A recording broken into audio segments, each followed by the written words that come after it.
बोलियो श्रीमद् भागवत महापुराण के जय। पूज्य सद्गुरुदेव भगवान के जय। जय जय श्री राधे। ये भाई जरा देख के चलो।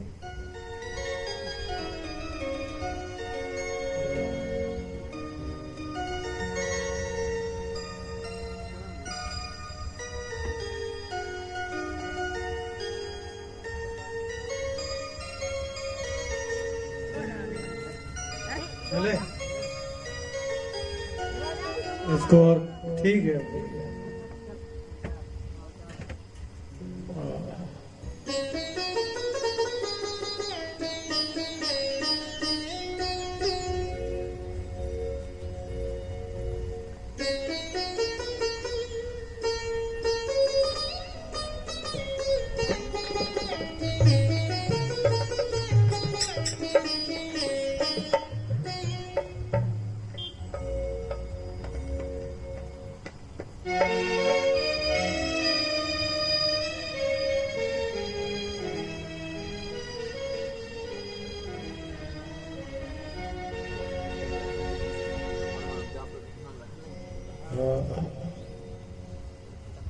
नमः परमहंसा स्वादित चरण कमल चिन्मकरंदाय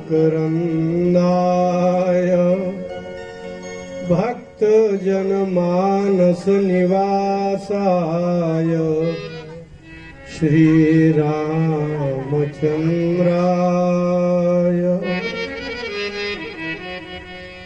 कृष्णाय वासुदेवाय हरे परमात्मने प्रणतक्लेशनाशाय गोविंदाय नमो नमः।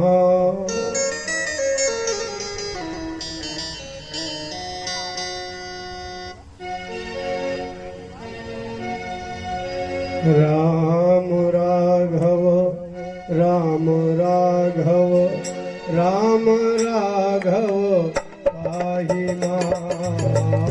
राम राघव राम राघव राम राघव पाहि मां। कृष्ण माधव कृष्ण माधव कृष्ण माधव पाहि मां। कृष्ण माधव कृष्ण माधव कृष्ण माधव पाहि मां। राम राघव राम राघव राम राघव पाहि मां। राम राघव राम राघव राम राघव पाहि मां। कृष्ण माधव कृष्ण माधव कृष्ण माधव पाहि मां। कृष्ण माधव कृष्ण माधव कृष्ण माधव पाहि मां। राम राघव राम राघव राम राघव पाहि मां। राम राघव राम राघव पाहि मां। कृष्ण माधव कृष्ण माधव कृष्ण माधव पाहि मां। कृष्ण माधव कृष्ण माधव कृष्ण माधव पाहि मां। बोले भक्त वत्सल भगवान की जय। श्रीमद् भागवत महापुराण की जय।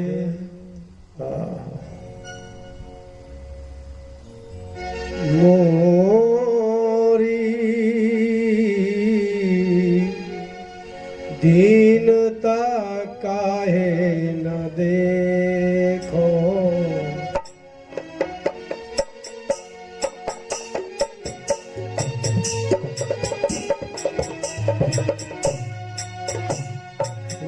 मोरी दीनता काहे न देखो मोरी दीनता काहे न देखो काहे न देखो काहे न देखो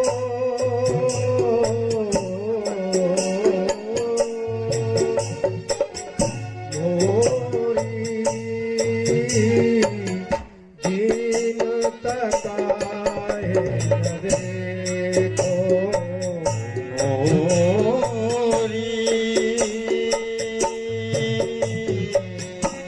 दीनता काहे न देखो जन्म जन्मों से पाप किए हैं जन्म जन्मों से पाप किए हैं जन्म जन्म से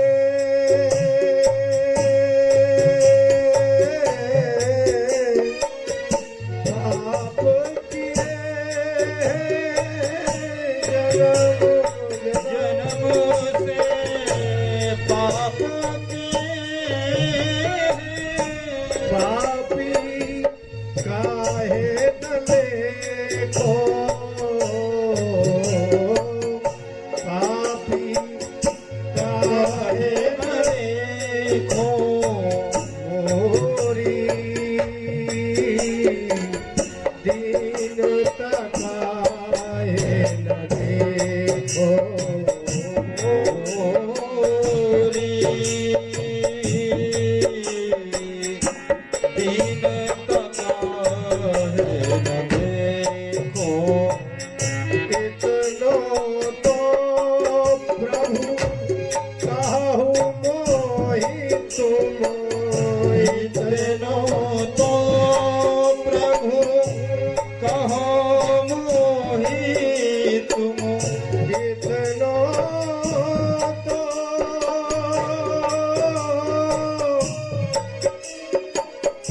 इतनो तो प्रभु कहु मोहि तुम कितने पाप में देखो कितने पाप में देखो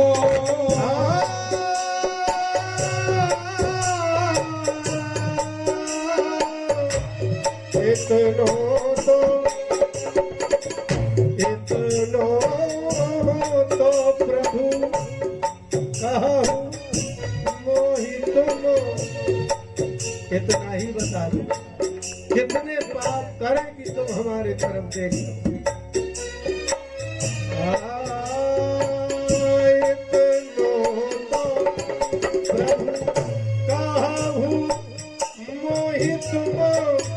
कितने पाप में देखो मोरी दीनता काहे न देखो मोरी दीनता काहे न देखो प्रभु जी दीनता काहे न देखो प्रभु जी दीनता काहे न देखो भले भले भले न कबहू तारियो मोहन भले न कबहू तारियो मोहन भले कबहू दारियो मोहन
कौन खड़ा है देखो,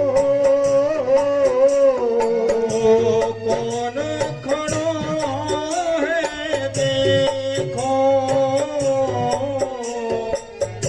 अब ब्रजपाल लौट ना गई है, अब ब्रजपाल लौट ना गई है, अब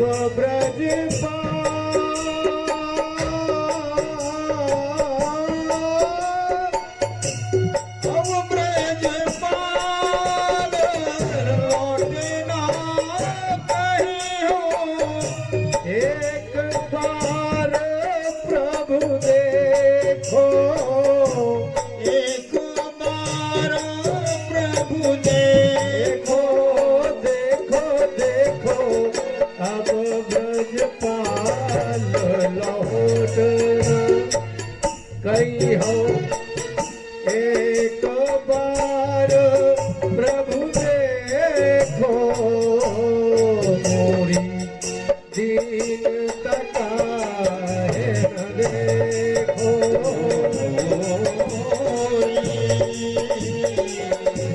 दीन कपाल देखो,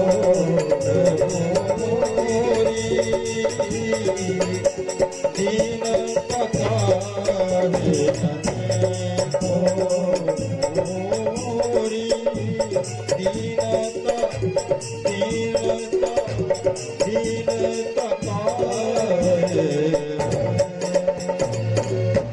बोलिए भक्तवत्सल भगवान की जय। अब ब्रजपाल लौट गया। एक बार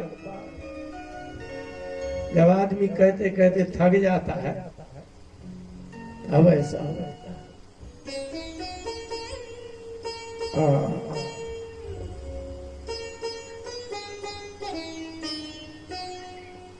सूत जी ने कहा शौनकादिक ऋषियों, मनुष्य बहुत चक्कर काट के जीव बनता है। मनुष्य शरीर में बड़े सुख हैं। अब आप अपना फोन बंद कर दिए, कथा बंद कर देंगे।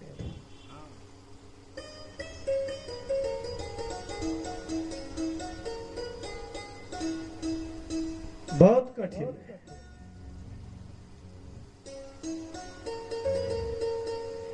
पशु के शरीर में सुख होता है।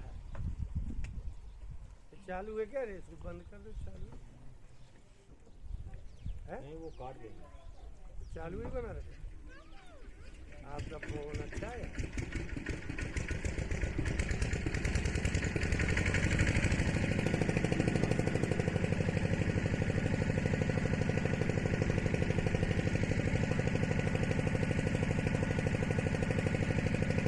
एक बार यहाँ पे खड़े होके बता दिया करो ना, उसको भरना नहीं पड़ेगा।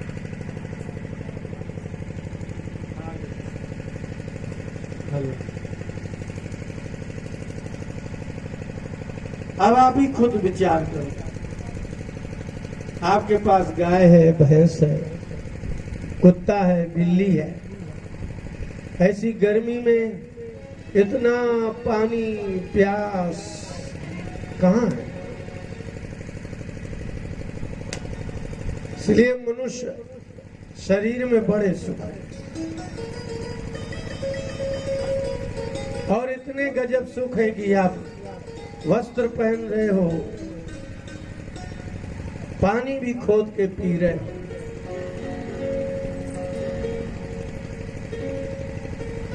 इसलिए सूत जी ने कहा कि शौनक, मनुष्य बनने के बाद भी कोई भगवान को भजन कर ले, ये भी बहुत दुर्लभ है।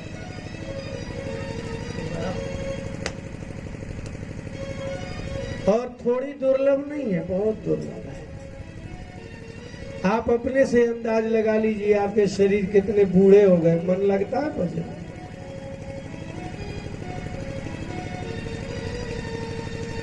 कम से कम इतना ही जान लिया जाए।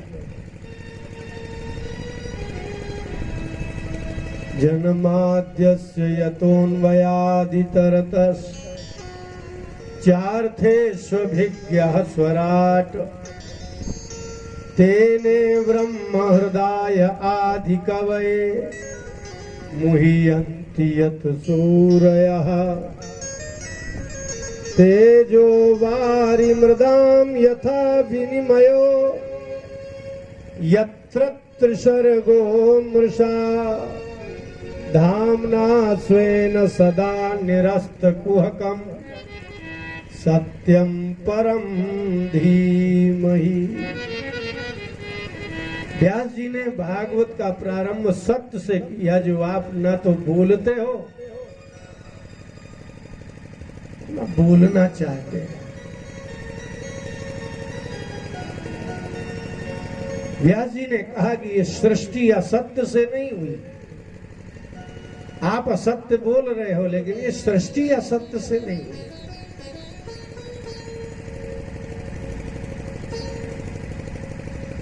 और ये आश्चर्य है कि ये सृष्टि सत्य से हुई, और उन पूरी सृष्टि में एकमात्र मनुष्य ऐसा है जो बोलता है, और वही झूठ बोलता है। जीव कोई भी बोलता ही नहीं, पशु पक्षी तो कोई बोल ही नहीं सकते, लेकिन आश्चर्य है कि भगवान की भाषा सिर्फ मनुष्य बोलता है, वो भी असत्य बोलता है।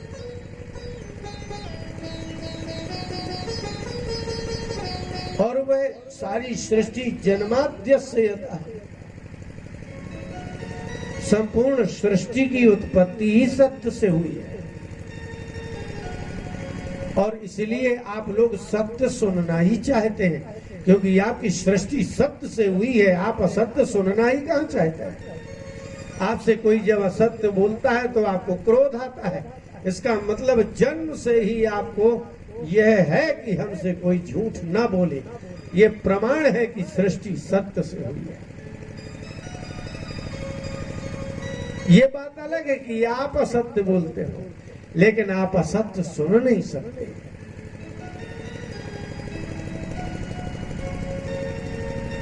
और जहां से यह सृष्टि हुई है वह स्वराट,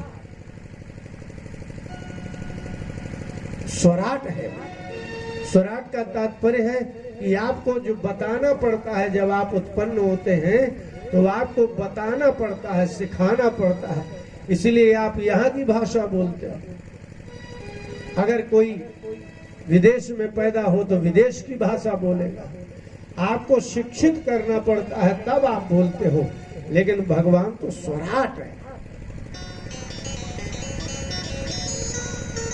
स्वयं राजते, कोई प्रकाशमान वस्तु होती है, उसको देखने के लिए दूसरे प्रकाश की आवश्यकता नहीं होती, उसको स्वराट कहते हैं। प्रकाश की ये विशेषता है। यदि आपके कमरे में बल्ब जल रहा हो और आप किसी बालक से कहो कि देख के आना जरा बल्ब जल रहा है क्या, तो टार्च लेके नहीं जाता, बल्ब जलता होगा तो देखेगा। प्रकाशक कहते ही उसे हैं। यदि प्रकाश होगा तो दूसरे प्रकाश की आवश्यकता पड़ती ही नहीं। इसलिए अग्नि जलेगा तो अग्नि में जो प्रकाश होगा, तो प्रकाश देखने के लिए द्वितीय प्रकाश की आवश्यकता न पड़े, उसको स्वराट कहते हैं।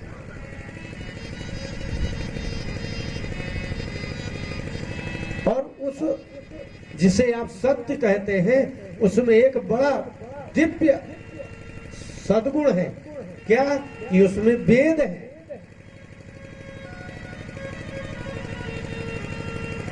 वेद, वेद में असत्य हो ही नहीं सकता। वेद में लिखा सत्य ही होता है। जो भविष्य लिखा है वो भी सत्य है, जो भूतकाल लिखा है वो भी सत्य है, जो वर्तमान लिखा है वो भी सत्य है। इसलिए ब्रह्मा जी को जब सर्वप्रथम उत्पन्न किया तो भगवान ने अपने हृदय से संपूर्ण वेद ब्रह्मा जी के हृदय में दे दिए, क्योंकि सत्य का प्रतिपादन करने वाला वेद जिसके हृदय में होगा वो असत्य भाषी होता ही नहीं। और मुह्यंतियत सूर्य, ऐसे वेद जिसमें बड़े बड़े ज्ञानी बहुत कुछ पढ़ करके तपस्या करके भी वह निर्णय नहीं कर पाते कि ये सत्य कैसा लिखा है।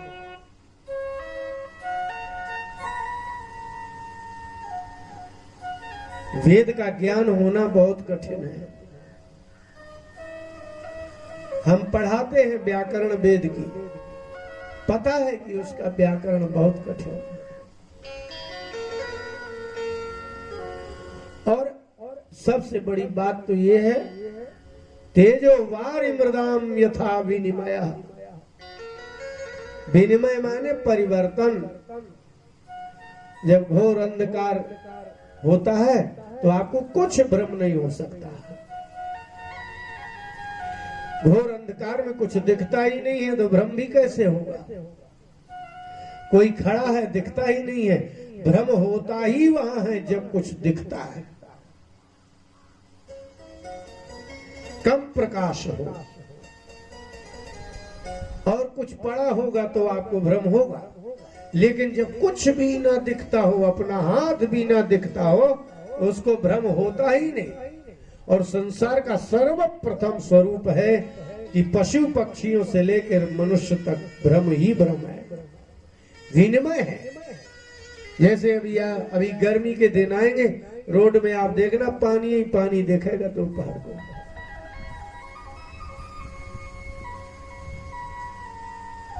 विनिमय है संसार में।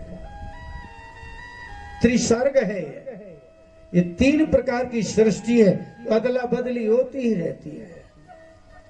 इसी का नाम सत्य है। और भ्रम भी कहाँ होता है? बोले सत्य में। आधार ही, असत्य का आधार ही सत्य है। कटे हुए पेड़ के ठूंठ को देख करके अगर हम कहें कि ये कोई भूत खड़ा है, अगर आधार नहीं होगा तो भ्रम ही नहीं होगा। भ्रम होने के लिए कोई ना कोई आधार चाहिए। इसका तात्पर्य है कि भ्रम का आधार जगत है तो सत्य ज्ञान का आधार भी जगत ही है। यदि जगत में सत्य, यदि भगवान का ज्ञान करना हो, सत्य का ज्ञान करना हो तो कहां जाओगे आप? तो सत्य का ज्ञान भी इसी असत्य जगत से होगा और इसी असत्य जगत में ही सत्य का भ्रम होगा। इसलिए सत्य का और असत्य का भ्रमोत्पादकता सत्य में ही है। इसलिए ब्रह्मा जी ने कहा कि भगवान सबसे ज्यादा अधिक संसार में जिसको माया कहते हैं उसी का नाम भ्रम है। ब्रह्मा जी के भी वेद दिए तो भी भ्रम है। धामना स्वेन सदा निरस्त कुहकम। निरस्त कुहक, जब आपके यहाँ सरकार में कोई नियम बनाया जाता है और उसको नष्ट किया जाता है तब उसको निरस्त कहते हैं। ये आदेश पारित हुआ और ये आदेश निरस्त हुआ। और भगवान के विषय में ये है कि कुहक माने होता है कपट, वहां है ही नहीं तो निरस्त की बात ही क्या है। आपके यहाँ की भाषा अच्छी नहीं है, आप लोगों ने बिल्कुल गलत गलत बोल रखा है। निरस्त कुहक ये अर्थ नहीं है कि पहले कभी भगवान में कपट था अब कपट नष्ट हुआ, नहीं। यहाँ निरस्त कुहक का तात्पर्य है कि कपट, माया, छल, छिद्र, भ्रम कभी था ही नहीं, उसको कहते हैं निरस्त। बनने के बाद जिसका नाश होता है उसका नाश कहते हैं, उसको निरस्त नहीं कहते। अब तो हमारे भारत पे शासकों को कहां हिंदी आती है? आती ही नहीं है, हिंदी ही नहीं आती। इसलिए निरस्त बनने के बाद किसी वस्तु को नाश किया जाए उसका नाश कहते हैं, उसको निरस्त नहीं कहते। इसलिए भगवान ने व्यास जी ने सर्वप्रथम श्लोक में कहा कि भगवान निरस्त कुहुक है, अर्थात उसमें प्रारंभ से ही भ्रम नहीं है, प्रारंभ से ही कपट नहीं है, प्रारंभ से ही असत्य नहीं है। जो शुद्ध है वो शुद्ध है।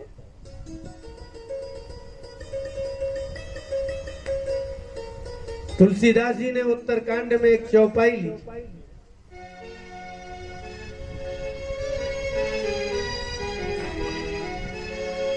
भूमि परत भाव डाभर पानी। ऊपर से यदि कोई पानी गिरे और धरती में न आए, उससे शुद्ध जल संसार में कहीं नहीं है। भूमि परत डाभर पानी, अगर वह ऊपर से जल गिरे और धरती में ना मिले तो उससे शुद्ध कौन है? बस इसी को शुद्ध कहते हैं।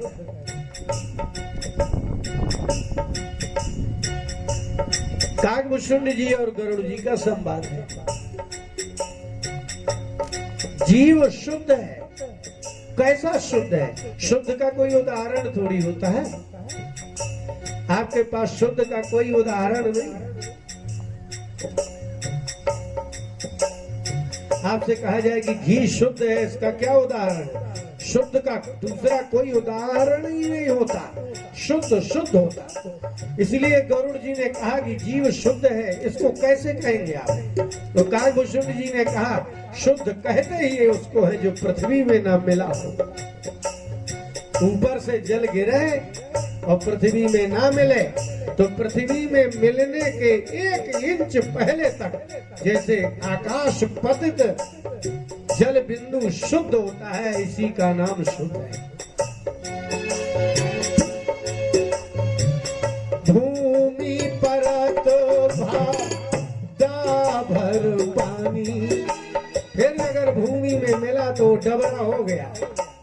अब उदाहरण, जिमी जीवही माया लपटानी, जिमो जीवहि माया लपटानी। माँ के गर्भ में आने के पहले तक कीट पतंग की किसी भी योनि की स्त्री हो, उस स्त्री के गर्भ में आने के पूर्व यह जीवात्मा ऐसे होता है जैसे पृथ्वी में गिरने के पहले आकाश का जल शुद्ध होता है। अब आप अनुमान लगा लीजिए कैसा होता है। भूमि में आया तो जल अशुद्ध हो जाता है, मैला हो जाता है, खारा मीठा हो जाता है। ऐसा कोई हो, इसी को कहते हैं निरस्त कुहक। निरस्त कुहक जिसमें कोई कपट, कोई अशुद्धता, कोई मलता, कोई विचार है ही नहीं। भूमि परत डाभर पानी। आप इसलिए निरस्त शब्द का अर्थ ये नहीं है कि जो पहले बनाए और फिर उसको नष्ट करे, उसका अर्थ है नष्ट, उसको निरस्त नहीं कहते। निरस्त कहते ही उसको है जिसमें प्रारंभ से ही कुछ नहीं है। इसलिए सत्य कहते ही उसको है जिसमें असत्य पहले से नहीं है, अभी भी नहीं है, आगे भी नहीं होगा, उसको सत्य कहते हैं। सत्य में असत्य का भ्रम होता है, लेकिन सत्य में असत्य मिल नहीं सकता। सत्य की विलक्षणता है, एक दिव्यता है कि सत्य में असत्य मिल नहीं सकता। दूध में पानी मिल सकता है, लेकिन सत्य में असत्य नहीं मिल सकता। ये हो सकता है कि आपको सत्य में असत्य का भ्रम हो जाए। इसलिए कहा कि निरस्त को हुक्म, सत्य सदा ही असत्य से रहित हो। और व्यास जी ने भागवत लिखने के पहले कहा कि सत्यम परम धीमहि।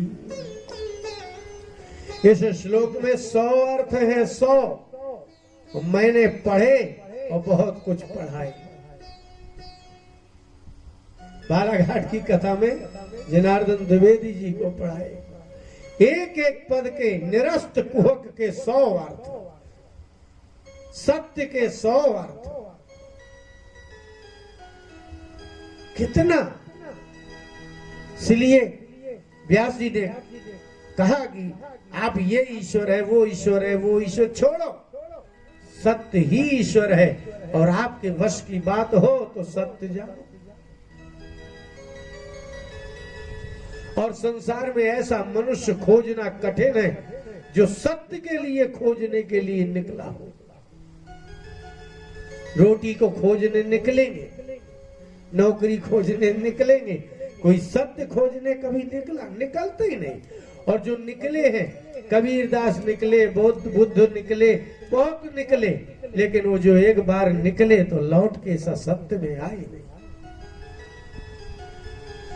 एक बार कोई सत्य की खोज में निकल जाए और उसको फिर लौटना नहीं होता। इसलिए सत्य कहते ही उससे है कि जिसमें जाएगा वो लौट के आएगा नहीं।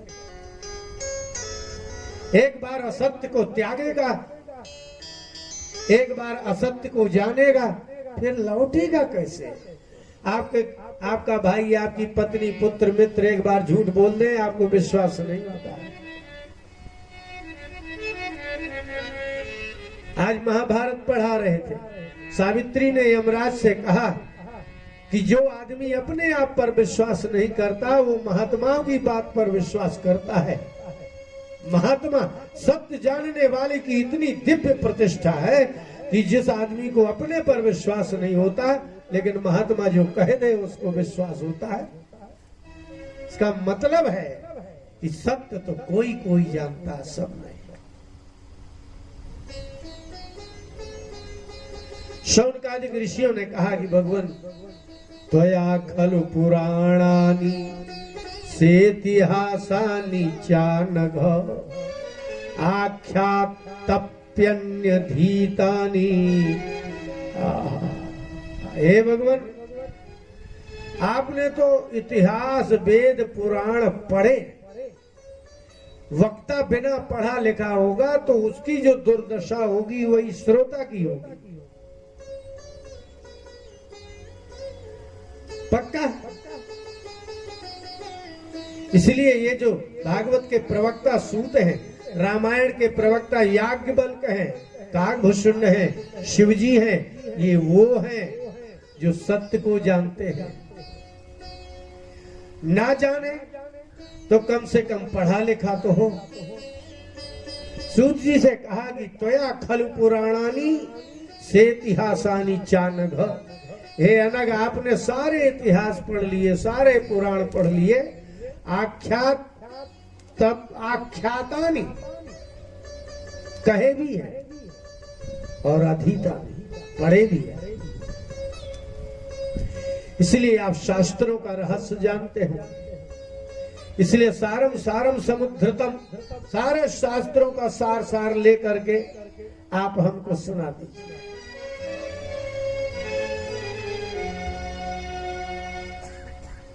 और ये सुनाएंगे, ब्रूहिना श्रद्धानाना ये नात्मा संप्रसीदति।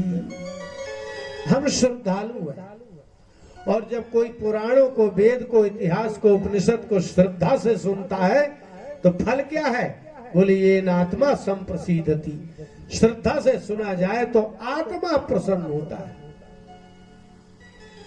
आपने सुना और आपका मन प्रसन्न नहीं हुआ, इसका मतलब है कि ना तो सुनाने वाले की बात आपको समझ में आई और ना आपने अच्छे से सुना। मन सुनने के बाद प्रसन्न होना ही चाहिए, यही इसका फल है। तो या तो वक्ता में कमी है या फिर श्रोता में कमी है, या तो दवा देने वाला ठीक नहीं है या दवा ठीक नहीं है, या फिर रोगी ही समय से दवा नहीं खा रहा है। श्रवण का फल है, सुने और मन प्रसन्न ना हो, ऐसा कहीं होता है? आप अभी गाली सुनते हो तो क्रोध आता है कि नहीं? आपको अगर झूठ भी बोल दिया जाए फलाना आदमी तुम्हारी बुराई करता था, तब आप नाराज हो जाएंगे बिना पूछे। इसका मतलब सुनने का प्रभाव पड़ता है। अगर आपको गाली सुनने से अगर क्रोध आता है, वो सामने वाला सामने ही ना हो, जिसने गाली दी उसने वो सामने ना हो, कोई दूसरा ही आके कह दे कि वो आपको गाली दे रहा था, इतने से ही क्रोध आ जाएगा। इसका मतलब सुनने का फल तो है। अगर गाली सुनी तो आपको क्रोध आया, धन की बात सुनी तो लोभ जगा, स्त्री पुरुष की बात सुनी तो काम जगा, परिवार की बात सुनी तो मोह जगा, तो भगवान की बात सुन के मन प्रसन्न क्यों नहीं हुआ? और अगर नहीं हुआ तो आप श्रोता ही अच्छे नहीं हो। सब कुछ सुन के सब कुछ होता है। इसलिए उन्होंने कहा कि ये आत्मा संप्रसिद्धति, भगवान आप अगर सुना देंगे तो मन प्रसन्न हो जाएगा। क्यों? बोले मन की प्रसन्नता ही तो नहीं है। इस संसार में सारे लोग मारे मारे फिर रहे हैं सिर्फ इसलिए कि मन प्रसन्न हो जाए। धन क्यों कमा रहे हैं? मन प्रसन्न हो जाए। शादी क्यों कर रहे हैं? मन प्रसन्न हो जाए। नौकरी क्यों करना चाहते हैं? मन प्रसन्न हो जाए, क्योंकि मन दुखी रहता है। जिसका मन दुखी होता है उसका तन ज्यादा दिन तक संसार में रहता नहीं, वो रोगी हो जाता है। शौनक जी ने कहा इतना ही नहीं है भगवान, ब्रूयु स्निग्धस्य शिष्यस्य गुरवो गुह्यमप्युत। और गुरु को अगर अच्छा शिष्य मिल जाए, स्नेही स्निग्ध श्रोता मानने वाला सेवक, जो लिखा हो वो करे, जो कहा जाए वो करे, ऐसा शिष्य मिल जाए तो उसको गुप्त से गुप्त बात बता देना चाहिए। गुरवो गुह्यमप्युतो गुह्य, ऐसा कोई शिष्य श्रोता मिल जाए कि जो सुने और करे, तो गुरु को चाहिए कि गुप्त से गुप्त बात बता दे। क्योंकि जैसे धन की रक्षा सुपुत्र करता है, ऐसे ही गुरु की विद्या की रक्षा शिष्य करता है। हमारे पास विद्या कहां से आई है? ऐसे ही आई है। हजारों शिष्यों में से कोई हमारे गुरुदेव शिष्य थे, उन्होंने उसके विद्या की रक्षा की और करे करके हमारे पास आ गई। जितनी हमारे पास, जितना पात्र था उतना हमारे पास है, हम रक्षा किए। इसलिए धन और विद्या दोनों का नाश तब होता है जब उसके रक्षक नहीं पैदा होते। वेद नष्ट हो गया इसलिए कि उसके रक्षक नहीं पैदा हुए। इसलिए भगवान गुप्त से गुप्त आप बता दीजिए। तो त्वम नः संदर्शितो धात्रा दुस्तरम निस्तितीर्षता। वक्ता अच्छा वक्ता ऐसे नहीं मिलता। आप सोच रहे हैं वैसे ही मिल जाए, नहीं मिलेगा।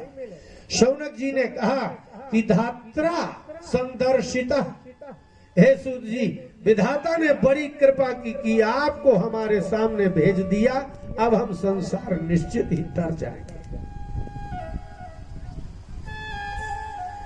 धात्रा संदर्शिता त्वम, आपको ब्रह्मा जी ने भेजा है हमारे तितीर्षता, हमें यहां से पार करने की इच्छा थी, कैसे पार करें, और भगवान ने आपको भेज दिया। इसका मतलब है कि जब आपके तरने का समय आएगा तब आपको ऐसे लोग मिलेंगे जो तार देंगे। राजा मुचकुंद ने भगवान कृष्ण का दर्शन करने के बाद कहा, प्रभु, जब किसी जीव के संसार का अंतिम जन्म होता है तब उसको भगवान नहीं, ऐसे गुरु मिलते हैं जो आपको मिला दे। बहुत कठिन है ऐसा व्यक्ति मिलना, बहुत कठिन, बहुत कठिन है। इसलिए तो हमारे भाग्य थे कि आप मिल गए और आप आए। और कलिम सत्वहरम पुंसाम कर्णधार इवार्णवम। कलियुग को कहते हैं सत्वहर। मनुष्यों को कलियुग में सत्व नहीं बचता, तो क्या बचेगा? रजोगुण और तमोगुण। दिन भर रुपया कमाएगा, दिन भर भोगेगा, दिन भर खाएगा। तो इस संसार के सागर से पार करने के लिए आप प्राप्त हुए इस घोर कलियुग में, जहां सत्व गुण का हरण करने वाला कलियुग चल रहा है।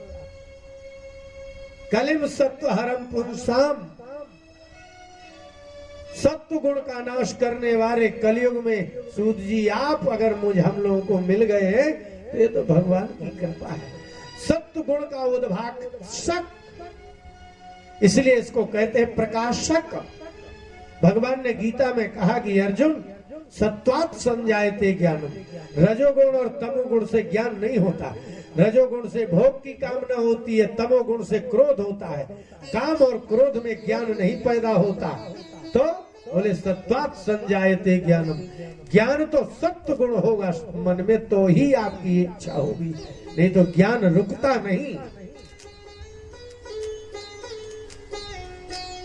यदि आपके हृदय में जिज्ञासा नहीं है और प्रश्न कर दीजिए, हम उत्तर देंगे, रुकेगा नहीं।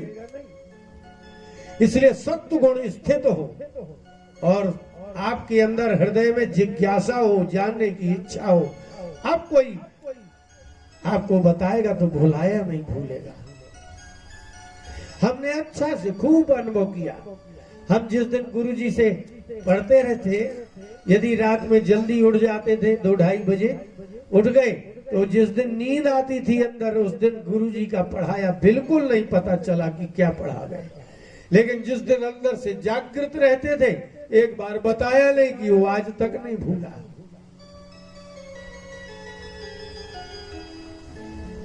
इसलिए तुलसीदास जी ने बालकांड में कहा कि मेरे गुरुजी ने मुझे कई बार रामायण पढ़ाई लेकिन समझ में नहीं आई। लेकिन मुझे बीच बीच में इसलिए समझ में आई कि जब जब मुझे सत्व गुण जागृत हुआ, वो तब रामायण समझ में आई। और जब मुझे आलस आया, प्रमाद आया, ध्यान नहीं दिया, वो उड़ गई बात।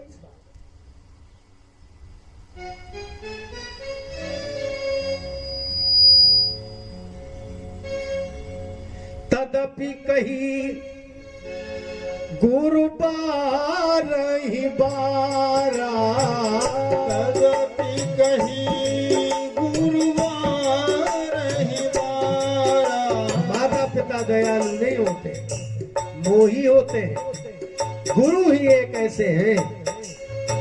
तुलसीदास जी कहते हैं कि गुरु ने ठान लिया कि इस तुलसीदास को ज्ञानी बनाना है, तो बार बार मैं भूलता गया, वो सिखाते गए, मैं सिखाते गए, जब तक आ नहीं गई गुरु ने मुझे छोड़ा। इसलिए गुरु जैसी करुणा किसमें। तथापि कही गुरु बारहि बारा। समझ परी कछु मति अनुसारा।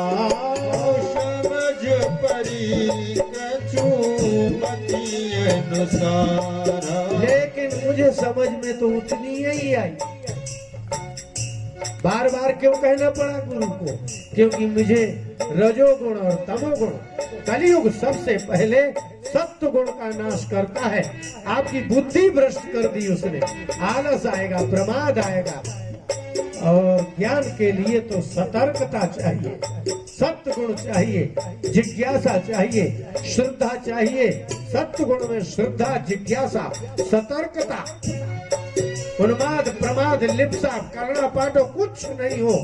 तुलसीदास जी बोले मेरे गुरु ने कई बार रामायण पढ़ाई, लेकिन मुझे तो उतनी ही समझ में आई जितनी मेरे बुद्धि थी।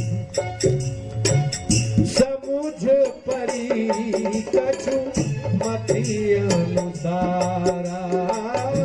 समझ परी कछु मति अनुसारा। इसलिए कि कलयुग में ही तुलसीदास पैदा हुए 500 साल पहले। और कलयुग का सबसे पहला लक्षण है कि आपके सत्व गुण का नाश करता है। आपसे कहा जाए कि लहसुन प्याज नहीं खाना, कहते हैं तो जिएंगे कैसे? अंडा नहीं खाना तो जिएंगे कैसे? मांस नहीं खाना जिएंगे कैसे? टीवी नहीं देखना जिएंगे कैसे? बस इसी का नाम रजोगुण और तमोगुण है। जब आप इस संसार के व्यसनों के बिना जी जाए तो समझ लेना सत्व गुण है, और जब आपको लगे कि इनके बिना नहीं जी सकते तो समझ लेना आपका सत्व गुण समाप्त होगा। इसलिए कहा कि कलिम सत्व हरम पुंसाम कर्णधार एवार्णव। कर्णधार तो समझ रहे ना, कान पकड़ने वाले को कर्णधार कहते हैं,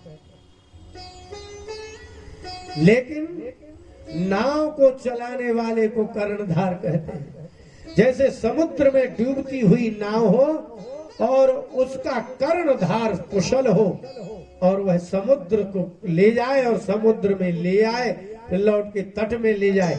गुरु ऐसे होते हैं कि वो संसार सागर में गुरु रहेंगे और वही आपकी नाव को चलाएंगे तो आपको पार कर देंगे, क्योंकि वो भी पार हो जाएंगे। नौका में आप अगर नाव में बैठे हो, हम लोग बैठे हैं स्टीमर में, तो उसके आगे एक डंडा लगा होगा, एक इतनी बड़ी चौड़ी पटिया लगी रहती, बिल्कुल कान जैसी रहती है। तो जैसी हवा चलती है वैसा उसको मोड़ देता है, और जैसे ही वो हवा अनुकूल हुई तो नाव थोड़ा चलाएंगे ज्यादा चल जाती है, इसलिए उसको कर्णधार कहते हैं। नाव के आगे वो कान जैसा आपका होता ना, ऐसे कान के जैसी बड़ी विशाल पटिया रहती है। अगर विपरीत पवन चलता है तो वो ऐसा ही मोड़ देते हैं, तो नाव चलाने में झंझट नहीं। इसलिए कहा सूत जी आप हमारे ऐसे हैं जैसे भवारणव, इस संसार समुद्र में एकमात्र आप हमारे पार कराने वाले कर्णधार। कहाँ धरे, कहाँ पार कराने वाला, कहाँ? तो प्रभु आप मिले, बहुत अच्छा लगा। आदमी को तो ऐसा ही सोचना चाहिए कि मैं कल मर जाऊंगा,